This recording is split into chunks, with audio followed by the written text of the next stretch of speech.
Wakenya kiboko yao. Wakenya kiboko yao. Sisi ndio dawa yao. And they know it. I deeply love our country as you do, and like so many before who have sacrificed for us to be here today. From the Mau Mau, the land and freedom army who fought for our country for independence. From the 60s, Pioga Mapinto, who was killed 64, Tom Mboya 69, JM Kariuki in the 80s, and Lugosi, and many others who came before us. And the people who met in this same room for many years to fight our new Katiba. The Katiba we have today came through toil, bloodshed, and tears. And now we must work together to ensure that it lives to spirit.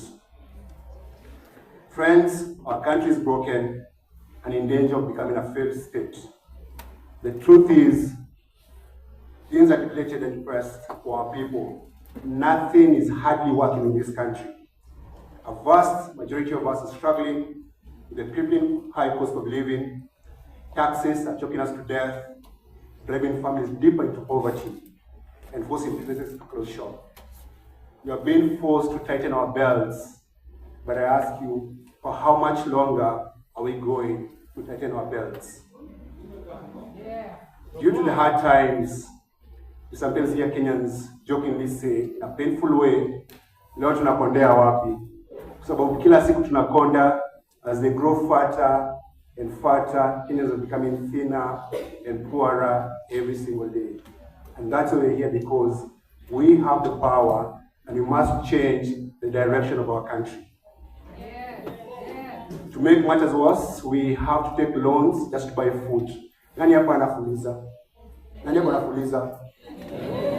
Angalia, almost everyone here hapa anafuliza. That's true. Hata ile ndio mko anafuliza. Yeah, about 8 million Kenyans have access to Fuliza. And they're not going to Fuliza to do business. Wanafuliza, wananunua chakula, na wapate kitu kukula. Our economy is not working because the money that we pay as taxes is stolen every day.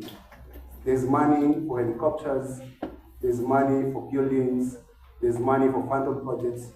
There is no money for our kids to go to school. You know, when I was growing up, at least exams were free. Now they say you go to school, you pay school fees, and exams you have to pay for. There's money for everything else apart from Kenyans, and that's why we're here. Our taxes are wasted, and the reckless borrowing is not enough to finance the lifestyle of a few greedy men and women in power. Our political class are the highest paid in the world, but still can't keep the itchy fingers off our coffers. Today, 8,300 Kenyans own 99% of this country.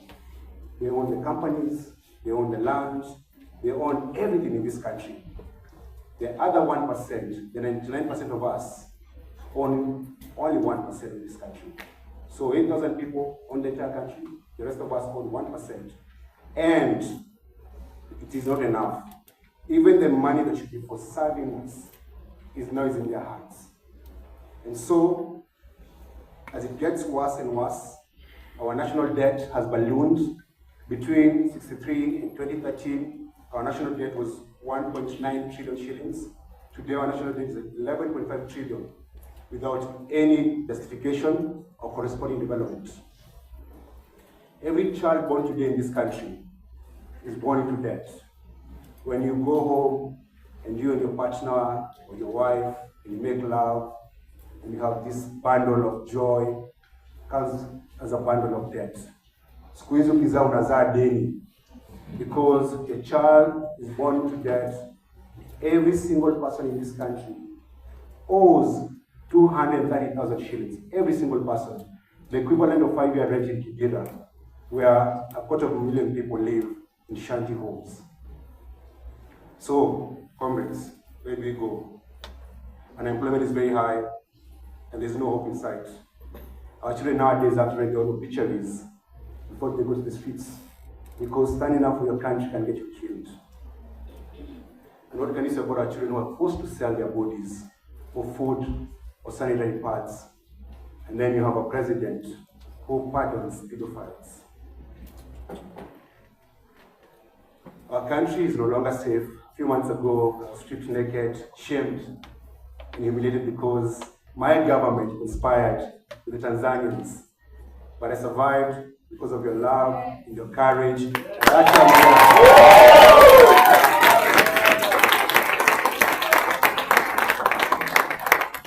Thank you. As a country, we're broke, we're hungry, and insecure. Despite the so many called police reforms, the police has never been in service. The rule of law is broken. Justice has a price that only the rich can afford. The fact is, in Kenya, you're guilty until proven rich. Poor people are always guilty. Young people cannot work in their communities, they have nothing in their pocket. And if they have something in their pocket, they must have an ID.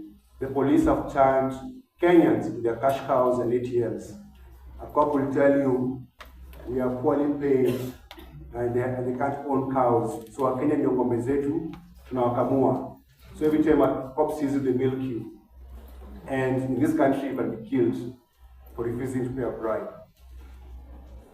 All the rights that was granted by us by the new constitution, which is still a young baby, still a toddler, 15 is young, still a teenager, have been trashed by this regime, as if they were mere suggestions. Our president treats the constitution like tissue paper. He flouts the law, disobeys court orders, and undermines the very constitution that is sought to protect. You have a president who is a lawbreaker. He thinks this country belongs to his mother. It doesn't belong to his mother.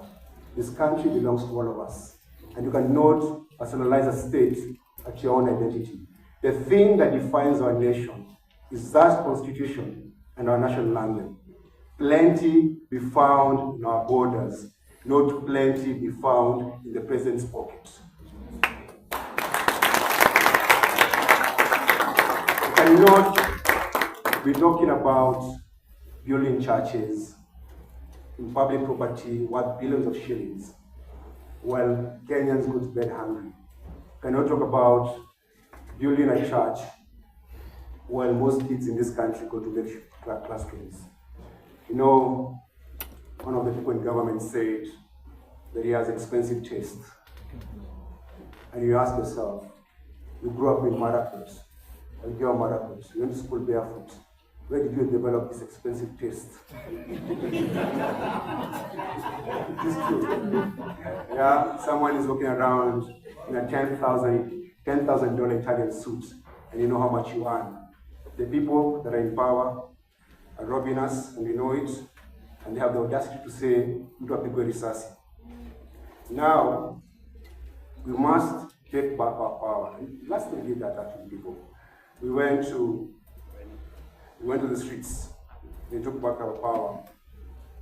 But I've witnessed the brutal and deeply repression of Kenyans by this regime for simply exercising our right to protest.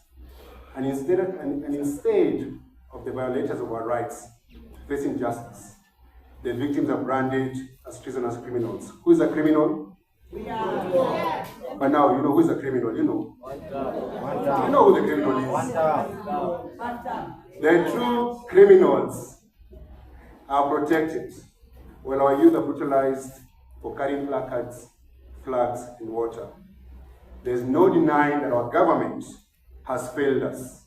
It is allergic to being held accountable and often responds by abducting, torturing, and murdering patriotic citizens. Our leadership has failed us in numerous ways. We pay taxes expecting service, but we are forced to pay bribes to get that same service. Our leadership has auctioned us to the highest, and I dare say even the lowest bidder. Our children have been shipped like slaves to do menial jobs abroad. And sometimes they come back broken or in body bags. Instead of tapping to their potential within our borders, we are condemning them to pits of depression, alcoholism abroad. Where is the value for our people? Where is the value for human life? And where is the value for sanctity of life? We have sunk so low. Currently, we have the worst parliament in the history of this country. The People's House, Parliament, has been turned to an auction house. and a rubber stamp for the executive. We have been told of stories of parliamentarians lining up in the toilet to receive 10,000 shillings, pass bills. And it breaks my heart because we have people that we pay so well. We buy them top of the range cars, we give them medical cover, we give them bodyguards, we give them offices, we fuel their car, we service their cars, they travel first class, but they still have no share.